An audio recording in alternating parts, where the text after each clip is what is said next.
It is the Frank and Friends show. Hi, I'm Frank Murphy. I'm Kathryn Frady. Well, hello, Kathryn. Happy spring. Happy spring. I wore short sleeves because, it's spring-like. I'm just pushing mine up because I'm always wearing the wrong outfit. Story of my life. Also, 1 week to your birthday. That's right. It's this is the my off week because a week ago was my wife's birthday and a week from now is Kathryn's birthday. Should we find somebody else who has a birthday this week? I'm sure there's plenty. Celebrate? Yeah. Okay. Well, you know what today is? Today is my 3/4 birthday. Not your half birthday? No, my half birthday is in December. Okay. So my 3/4 birthday. Your 3/4 birthday is in March. Oh, that's nice. How about that, huh? I like that. I'm going to start celebrating 3/4 birthdays too. Yeah, that means I have 3 months to go to my next birthday. That's good. That's what that is. I like it. We do appreciate your watching, sharing, and liking, and especially subscribing on by YouTube. Smashing that button. Yeah, and notifying yourself via the bell on YouTube when we put up new episodes, so that way you don't have to wait for me to post them on Facebook. You'll get a notification, and then you'll be able to go right to it. Yeah, and leave a comment. We do enjoy it when you leave comments. On my friend Jay Fox, the Fox That Rocks, made a nice comment. Nice. On YouTube the other day. It's fun. It's exciting. Fun. And then the ones, because Kathryn never looks at the comments. I do. Well, yeah, when I screen grab them and text them to you. Yes.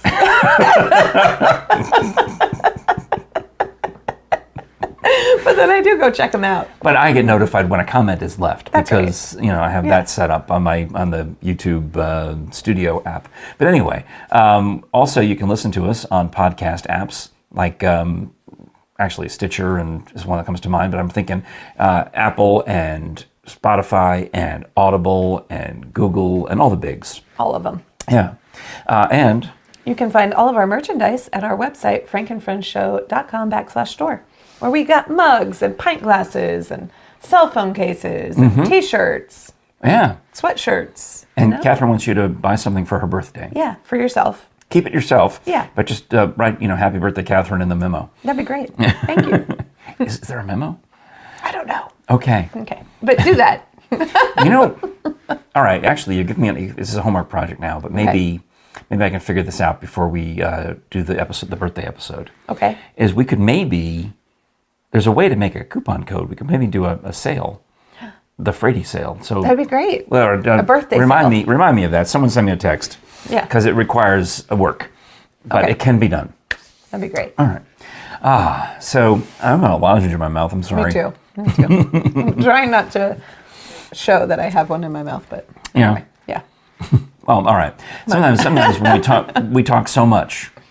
The other night, we can tell you later. The other night at Einstein Simplified, I talked so much that I had to come home and make myself some of the remedy. Nice. Some of the cure. Yeah. Did you use the nativity? I didn't get any nativity this year because you and I were both busy the night that they had the thank you dinner. Oh. You had Marble City Opera's I Can't Breathe, and I had the Matt Hinken tribute. So what I did was did you ever hear about the old ladies in choir who would drink the Rock Rye? No, I don't even know what Rock Rye is.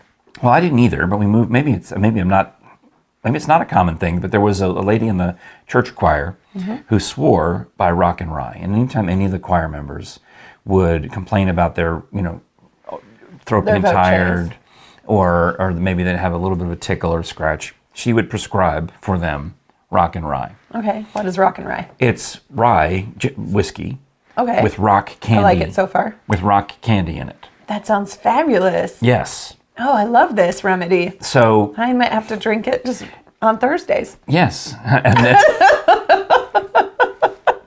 well, today's Tuesday. Why wait? Exactly. That could be Tuesday, cider on Thursday. Okay. So but she would say you have to get the Mr. Boston version of it. Okay. And it's not when you go to the liquor store, you're looking all over for it. You can't find it. It's in the liqueurs. Nice. So which is kind of these somewhat cheesier liquors, it seems like to me, but the liqueurs. And that's the specific rye that it is? Well, there's more than one brand. In the Mr. Boston, they used to also have a bit of a citrus rind in the bottom, like a slice of an orange or lemon or something floating in the bottom. Okay. And they stopped doing that. And the rock candy, I think, was pretty much dissolved. I don't think that you'd see it. You wouldn't be able to see it. It would just be a rye whiskey that was a little smoother going down because it had all that sugar in it. Right, sure. Yeah. So I had been, always would keep a bottle of that or two in the medicine cabinet upstairs. Nice. In the medicine cabinet. Well, all right. It's under the, what do you call it? It's this little, it's like, I've got this cabinet next to between the sink and the toilet. That's actually a medicine cabinet, but it's more fun to call it a medicine cabinet. Well, the top half is, and then the bottom half it's got a bunch of shelves. It's just you open it up and there's a bunch of shelves. The medicine cabinet. That's where it is. Yeah. All right. Where it was. And I realized, hey, what am I doing? I'm going, when I'd run out, I'd be going, oh my gosh, I got to go to the liquor store and buy these $25 or $20 bottles of Rock and Rye. And meanwhile, what do I have in the other room? Just dozens regular whiskey. Of bottles of whiskey, Yeah. right? Yeah. Most of it is Smoky Mountain moonshine of some kind. Nice. Whether it's from the Tennessee Shine Company or the Tennessee Legend Distillery, or, we end up going on these drinking shows. Yeah. And I'm like, oh, I liked that one so much, that salted caramel. I think thank you, I'll purchase one. And sometimes they give us the employee discount and, whatever. So I end up with all this. Whiskey. You know what I'm wondering? Can you take one of those regular whiskey bottles and put in a cough drop or a lozenger into the whiskey? And explain have to me that, what a lozenger is. A lozenger. What are lozengers? Lozengers? That's the man who makes the lozenges? Yeah. The lozenger man. Okay. Well, Mr. Lozenger. Well, what I did was, for my birthday, actually, Jessica Brackeen, who you saw at the Einstein show when you were there. Yep. So I come home that night, and my voice was a little raw, because you saw me on stage. I was in almost every scene, it felt like. And you project. And you do a lot of project. In fact, you heard me sing. You heard me sing. Did I hear you sing? A little bit, yeah. Well, maybe you tuned it out. That's good. Yeah, I've lost that the part theme of my song memory. at the end. Oh, yeah, of course. We're funnier than you are, and you're glad you're a viewer, Yeah. blah, blah, blah. I belt that out as loud as I can. Well, I got home and I thought, well, I probably could do some Rock and Rye. But Jessica had given me a bottle of actual nice rye for my birthday, Nice. which was 9 months ago. Mm-hmm. And I still have it. So I cracked it open, and I've occasionally taken some and gargled with it. But it's just rye whiskey. Right. It's a little rough for that, right? Sure. You can make a Sazerac with it. Yeah, I need to learn how to do that. Or you can make one, because I've got this very nice rye that she gave me. I'm ready. So what I decided to do, though, was I needed to make Rock and Rye. Okay. But I don't have any rock. I don't have any rock candy. Okay. And I did one time as a kid, I did an experiment where I made my own rock candy. How do you make your own rock candy? You take water and dissolve sugar in it, and then you take a swizzle stick or a string, and basically the sugar will recrystallize and attach Around itself the to the thing that's in the water. And if you leave it in there long enough, you end up, and I used to go to the drugstore. Do you use food coloring to change it colors? Or no, it's just sugar? It's like, it looks like ice cubes. So it's a sugar ice cube stuck on a piece of string. Or a little piece of wood or whatever you've made it with. Like a popsicle stick. Yeah, I mean, you used to be able to in the olden days, and I'm not talking about the 1800s, I'm talking about when I was a kid. The 1800s. Continue. You could buy, at the drugstore, you could buy little sticks of rock candy, and people nowadays, I think you could buy them and use them to mix into your drink. Okay. So if I had that, I could put that in the rye. I could literally have Rock and Rye. Rye, rock candy. Rock and Rye. Mm-hmm. But what I had was, I got the upside down bear over there, the honey. That's what Adam Ragusa calls it on his YouTube channel. Oh, I like honey the bear whiskey. with the honey bear. Honey, yeah. Well, it's all managed. I don't know what happened to it. It all solidified. It's crystallized. It's all nasty looking. Good. What do you mean good? I mean, that's all right. Well, I got the shot You can glass. still get it open. I got the shot glass, and I poured the rye, a shot of rye into a glass, and then I got my iced teaspoon, and I went down there into the head of the bear. Yep. And I got enough, as much as I could fit out. Just put some fig jam in it. The little hole, maybe. And I now have a spoonful of this crystallized honey. That's good. I tried stirring and stirring and stirring, and of course nothing's happened. So eventually I microwaved it to make it hurry up. Liquefy. And liquefy. And that's what I used. I made my homemade Rock and Rye. That's great. I mean, I use honey in whiskey all the time. I wouldn't call it Rock and Rye, but... No, I wouldn't. You can't, because it wasn't rock candy. It was honey rye, or it was dissolved honey rye. But what about the lozenge? I think that could be a good idea. Well, the lozenge also that I like also has pectin in it, which is what I think the magic ingredient. I guess. I mean, I think it would take longer to dissolve, no? It would probably take a little while. Yeah. Okay. Well, you try it. I'm gonna curious try to it. know. Yeah. I think it would be pretty good. Yeah. Yeah. Okay. Well, I want to mention, there's a couple things we do want to mention. While we were at the Einstein Simplified show last night, you brought a friend along. Yeah. I have a friend. We were all shocked. Yeah, I know. Who wasn't surprised? I know, because it's not called the Freudian Friend Show. It's the Frank and Friend Show. So I am a friend, but do I have friends? Yes. And the answer is yes. A very lovely lady. Lovely lady. And I brought her. We went to dinner. It was really fun. We know each other actually from high school. She moved here over the summer. So amazing. She's also a Texas high school kid. Yeah. That's great. Yeah. But one thing that I'm always amazed at how quickly, when I'm with people, how quickly the conversation turns into death. I'm sorry. Well, we'd already been talking about death at dinner. So. Without me. Without so you. I was not a factor. You were not a factor. We were talking about how she likes dead things and dead people and dead. How did that come up? I don't actually remember. At what point in the conversation does your friend who you haven't seen Well, we've since seen each high other school, a couple of times. We keep in contact. You know. but she springs on you, oh, by the way, if I didn't own my own successful business We were with talking construction about- equipment, I wish I was a pathologist. Yeah, we were clearly talking about something. I That's don't know what she how said we to got me. on the The I dead- don't know how we got there. But as soon as she said it, I know we had been talking about opera and all of these different things. As soon as she said it, I was like, oh my goodness, well, you're going to love Doctor and the Devils. Which is an opera Which that is you're an going to opera do that we're doing in a couple of years, Couple of yeah. years. This is the one about the grave snatchers, the body Exactly. snatchers. And Yeah. so we were talking about the body farm, I think, and she really wanted to go to the body farm. And so, and you're like, I know a guy. I know a guy. I was like, actually, Frank, you should talk to him about it because he works with Dr. Bass all the time. Which is a perfect time to mention that this episode is brought to you by bonezones.com. Don't forget the S. Because if you do, it's on you. I can't promise. We've I told make you. any. Yeah. That's just you're warned. You're fairly warned. Yeah. Well, I was telling your friend about this, that Dr. Bill Bass, of course, created the Body Farm when he moved here to Tennessee in 1971 and then started the Body Farm around 1981 or so, as it currently exists. But he'd been studying dead things, death and decomposition, and has written books about it. I got a Facebook message the other day addressed to Dr. Bass because I run a little Facebook page for him. Okay. And it was someone who was telling me that their mother's murder was in the book Death's Acre. No. And how she is going to come see Dr. Bass speak at, we've got a couple of engagements coming up. We had one, I thought it was going to be this week at the Children's Museum of Oak Ridge. It's being moved. They needed to move it for some other reason. They wanted more time to sell tickets, I think. So it's going to be I'll say April 23rd, but we'll find out. In April. Don't stress over that just yet.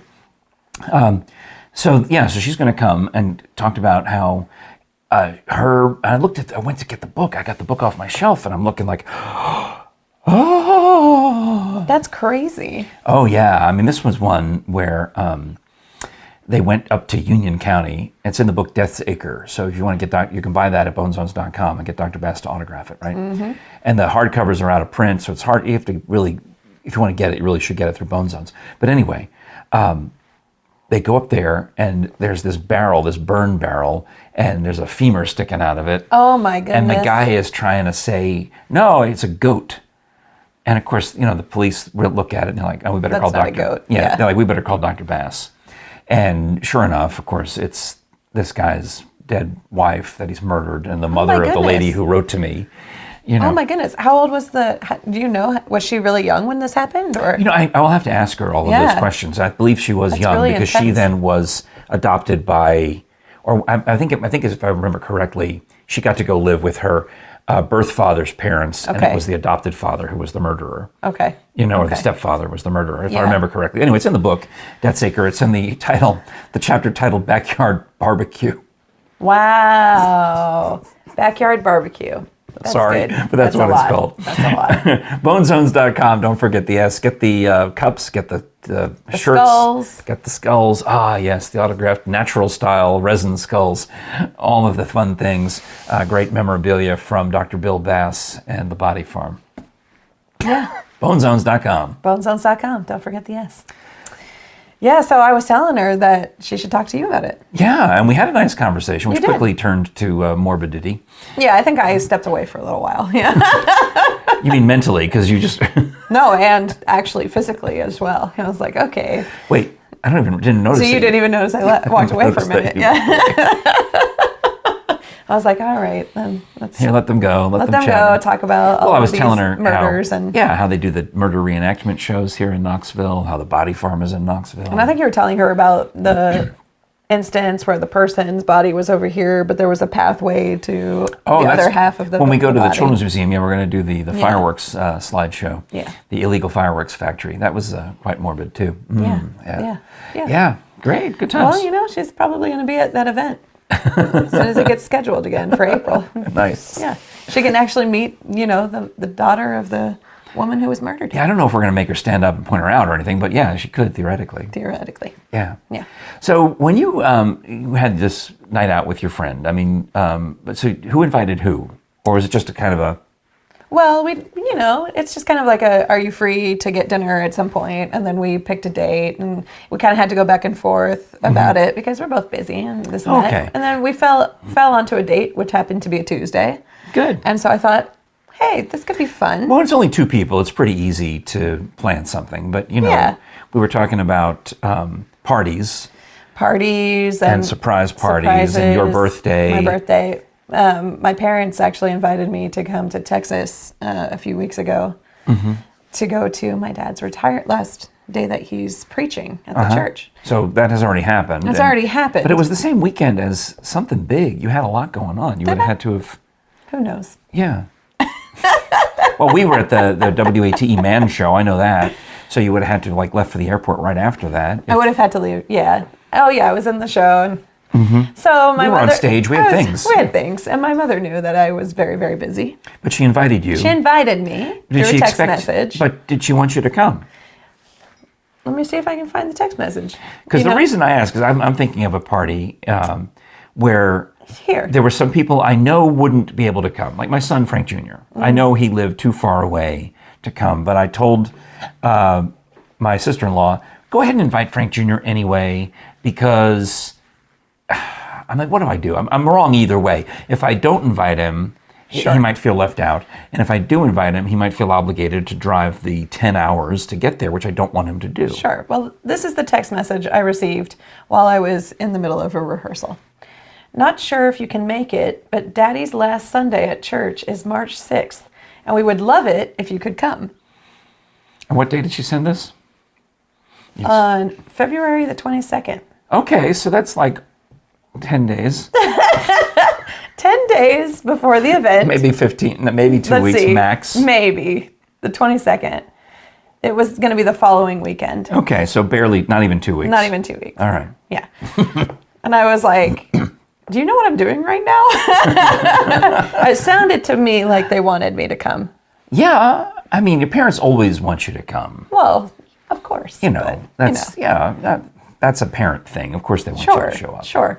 But I thought seemed like there was some expectation there, So I was a little nervous because I was like, well, I don't even know if I can focus on figuring out how much a plane ticket would cost. And I don't think I can drive there. No, I would think in that instance you would expect. Well, no, I guess not. I don't want to expect anyone to pay. No, you're right. You're right. Because when I wouldn't explicitly, I can't even say that word, but it didn't specifically say that would happen. That they would buy you a ticket. Right. So I did respond, I'm not sure. And then she said she thought she would mention it. We would pay for your flights. So I'm like, okay, let me look. Whew. Well, for my wife's party, I did get one comment from someone who said they were both relieved that they didn't have to go, yet somewhat insulted that they didn't have to go. That I almost didn't invite. Yeah, that I didn't expect them to go. Yeah. I'm like, how do that's again? You can't win. It's a no win situation. No. But I chose to take of the losses rather. I chose to take the one where we're going to go ahead and invite you so that you should feel included. Apparently that was the correct answer. I think it is. It's as long as you know that that's what the situation is. So I did talk to my mother on the weekend when I had time, and she was like, "Okay, well, we don't expect you to be able to come, but we invited you anyway." We invited you, but they didn't tell me that until I was like, I don't think I'm going to be able to make it. How do you do that? How do you not? She didn't want me to feel left out because she was inviting my brothers. But then That's all it is. Yeah, she was like, well, we were inviting your brothers and we wanted you to be invited so that you didn't feel left out, which I do appreciate. Exactly the same thing that I did. I know. I think but it would be helpful for me personally if it was like, hey, I'm inviting your brothers to this thing. We know you're busy. We know that you probably can't come. But if you'd like to, we'll, make the effort. We'll help you get here, all of these things. Well, Give the whole information. Well, after I got the message from the one family friend who said that they didn't know how to react, I then called my son. I'm like, I said, look, I just heard from somebody who lived a little too far away, probably couldn't make it. We also invited you, and I want to make sure you're okay with it, and you didn't, get upset or lose any sleep. He's like, no, why would I lose any sleep over that? He's like, I'm not coming. He's like, I'm not coming. I don't feel bad at all about not coming. I already talked to Megan about it, and yeah, might be the difference between men and women, though. Yeah, I'll FaceTime in. It'll be fine. It'll be fine. Yeah, because I did call my brother before I talked to my parents. I was like, hey, do you know what is like something like special happening? Like, why is this happening right now? Are you going? Like, what's happening? Oh, so he was like, I don't know. Because I thought when you and I talked about it, just in normal off-air conversation, we were thinking that maybe they wanted you to come sing some special farewell aria. That did get mentioned, that people had said if she's going to come, we'd like her to sing. Put her to work. And it does sound like they did like a really nice special like service for my dad, which Do you feel really weird nice. when they get somebody else to come in and sing? No, I don't. I really don't. Didn't lose any sleep over it. I really didn't. You're fine. No. And I sent my dad some cheesecake through DoorDash. It was great. Yeah. A whole cheesecake or just a slice? A slice. How do you do that? I mean, DoorDash, I thought it was like when you call up and you order takeout food from... Yeah, it's just an app on my phone, but I can change the address. Oh, okay, and send so it to Texas. I changed it to my parents' address. Wow, imagine while being I was that on poor the driver. phone- You got to go all the way from Tennessee down to Texas with that piece of cheesecake. No, you look up what restaurants are available in their area, Uh-huh. and then you order. Yeah, I ordered from like the Cheesecake Factory, and A whole one? no, just a couple of slices of different flavors, so they could have a variety. All right, that was thoughtful. Yeah, and then while I was on the phone with them talking about the event, like cheesecake arrived at their house So that to me is... from me. All right, so I would have thought, you normally would... I think I've told about how I used to order FTD flowers for my mother, and because I could get airline points. Sure. But I would remind me every year at Mother's Day and her birthday, hey, do you want to send those flowers again? And you can get extra bonus airline points. I'm like, okay. Well, when she passed, I couldn't unsubscribe from the emails. They just kept sending them, and I had unsubscribed a dozen times, it felt like. That's a shame. Yeah. They're like, well, surely someone else who wants flowers. You could send them to Jerry's work. Yeah, but I wouldn't use FTD. I mean, but I would call a local florist. That's true. Yeah, there's this one, the foo-foo florist over in Bearden that Joni Punch recommends. Oh, well. Yes, nice. you got to go there. Yes. Oh, most beautiful. I don't often get flowers because James doesn't like to give things that die. See? I agree with him. I think he's right. And I'll point out, I never thought of myself as having a green thumb, but this flower back here, I got from my old job when my mother died. And I thought I had killed it multiple times, but somehow I finally read the instructions on it. It's Frank proof. And you can see that I figured out That's that right. it likes moist soil, it says. He's watered a lot, and look at that. That's And nice. guess what it likes? Water and sunlight. That's shocking. That's what it needs to thrive. Yeah, shocking. Same as me. Well, I do appreciate getting another episode out of you. Absolutely. I'm not chained or anything, am I? Is there anything Here else? by my free will. Anything else we need to cover before you head out? Well, I did want to mention that I found while I was practicing for the Copper Queen in the score, it's a brand new score, and I had been working off of my iPad because it was in a PDF form. Oh, wow. And then I finally got it printed, and it's all beautiful and bound and everything. And I was going through and highlighting parts, and I found these wonderful words that are col canto. Col canto. Well, let's see. Col canto. I'm going to see what I can do here, because I learned in my various opera interviews that bel canto means beautiful singing. Yes. Because certain operas are just designed to be a feast for the ears and to be bel canto. Yes. So this is cold singing. Cold canto. No, coleslaw. It's like you chop up some cabbage. Getting close, getting colder. Cold canto. Cold canto. It means, I actually looked it up as well, because I was like, it's not one that I normally come in contact with. And it's in an American opera, so like you have Italian words in an American opera. It's kind of interesting also. Oh, wait, are these like Right? the music directions? The music directions. Okay, because on Scholars Bowl, my wife writes all these music questions for Scholars Bowl, and it's often, what does, no, it wasn't adagio. Adagio, yeah. I don't know these words. Yeah. Like I know. Tempo markings. Yeah. So that's sometimes we'll have to ask Presto them to say what the tempo marking is, because you get a lot of band kids Right. on Scholars Bowl, so they Right. usually know it. All right. Yeah, and a lot of the words for the tempo markings are, in the Italian form in the score, even though it's in English. But I looked up col canto, and it says the accompaniment must follow the soloist. Dun dun dun. This is my favorite moment in this opera. So I took a picture of it and sent it to Reginald Hales, who's going to be conducting, because I wanted him to be aware that this is my favorite moment. When he has to follow me. It's in the score.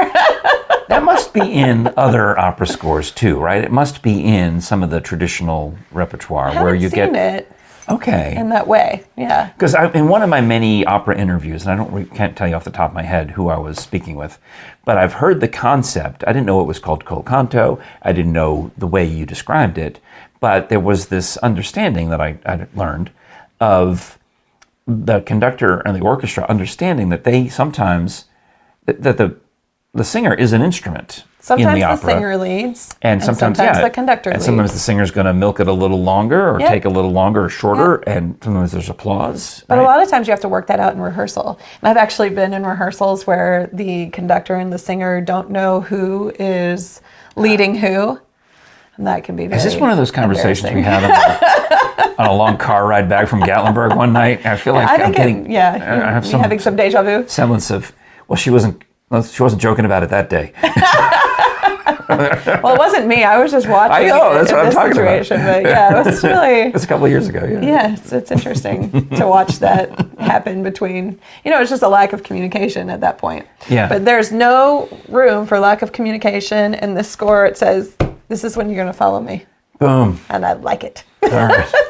If there were microphones in opera, you would drop one at that point during the show. Yeah. Follow me. Well, so all right. So that's coming up, by the way, the first weekend in June, where Kathryn plays the tawdry strumpet. That's right. Julia Lowell. Lowell, not Lowell. Lowell. Well, that's how I say it. It's Lowell. Okay. So all right. Well, interesting. All right, I would say Lowell, but if she calls herself Lowell, I mean, I don't know. She's a real person. We should look this up. I mean, she's a ghost now, so I guess we could go to the hotel and ask her. Oh no, then her name would be Julia Lowell. Yep. Anyone? Hello? Yep. That's her name. And it'll be over at the Flying Anvil Theater, so you can make it all ghosty and Yeah. serve wine and cheese and all It's the going to be things. great. Right? All the things. All right, lovely. All right. We do appreciate your watching, sharing, liking, subscribing Smashing that button. for YouTube notifications. We also appreciate it when you support us by checking out other audio entertainment online at audibletrial.com/FrankandFriendsShow. That's right, where you can listen to all of your audio needs. And, Yeah. and during your trial, you can still download one item and keep During it your trial. during your trial. Assuming the bailiff, It's a trial. assuming the bailiff lets you. It's a 30-day trial. Yeah, Your Honor, I'm sorry. I'm listening to a great audiobook over here. Is it not a 30-day trial? It is. See. Yeah. Just saying. I just think it's hilarious. So I guess when you're, during your 30-day trial, make sure you download something about actual trials. Yeah, and keep that one forever, and then you can download more once you start becoming a paying member at Audible. And when you use our code, you're benefiting the Frank and Friends Show at audibletrial.com/FrankandFriendsShow. And if you want to support us, you can check out our merchandise at frankandfriendshow.com/store. Hello. Try to, okay. No, For the thirsty. mugs, the pint glasses. The mugs are easy because they, They're great. also you don't know what we're drinking. I mean, could be some of that what was it? Rock and Rye. Rock and Rye. That's the old Jackie Gleason Yeah. trick. He used to let people think that he had liquor at his coffee cup at all times. At all times. Yeah. And he probably did most of the time, but that was part of his thing. Yeah. All right, Kathryn, thanks a ton. We'll see you again. We got to get ready for Kathryn's birthday. That's right. Coming up a week from now, March 29th. March 29th. Very nice. Yep. All right. I guess I feel like I'm missing something. Oh, we already did the, Smash the button. subscribe part. Okay. We talked about the website. We're check. Check. All right. Well, thanks for watching. Thanks for everything. I'm Frank Murphy. I'm Kathryn Frady. And this is the Frank and Friends Show.